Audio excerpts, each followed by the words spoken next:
Assalamualaikum warahmatullahi wabarakatuh. Perkenalkan, nama saya Ida Sartika dari kelas 11 RP 2. Saya akan menjelaskan sedikit materi tentang ruang lingkup proses produksi.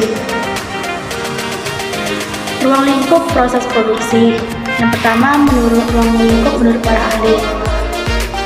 Ada menurut Muhammad, ruang lingkup proses produksi adalah upaya menambah nilai guna sebuah barang. Yang kedua, Sri Adinisi, ruang lingkup proses produksi adalah proses mengubah input bahan baku menjadi bahan jadi.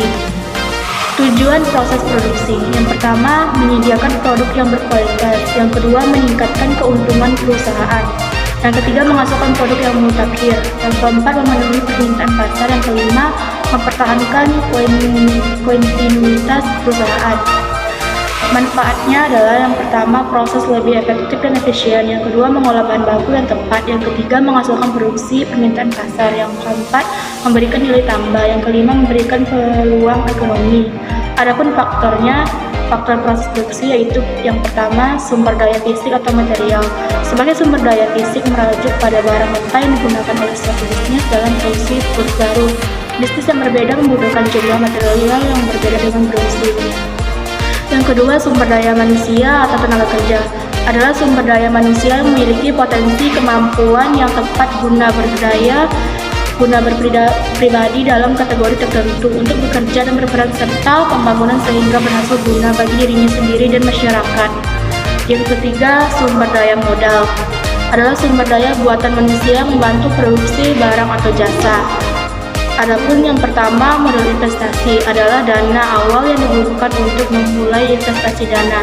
Biasanya didapatkan dari mana saja, misalnya gaji bulanan, bonus. Yang kedua, modal yang harus operasional. Modal yang harus Anda keluarkan untuk membayar biaya operasi bulanan dari bisnis Anda. Yang ketiga, modal kerja. Modal bersih yang digunakan perusahaan untuk membiayai kegiatan perusahaan sehari-hari.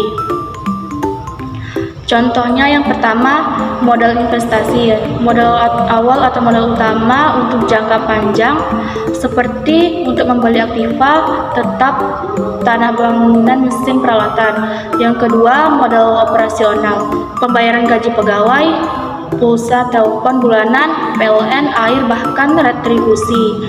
Yang ketiga, modal kerja, contohnya tinta, kerja, peralatan kantor, dan lain-lain. Hanya itu saja yang dapat saya sampaikan. Saya akhiri dengan Assalamualaikum warahmatullahi wabarakatuh.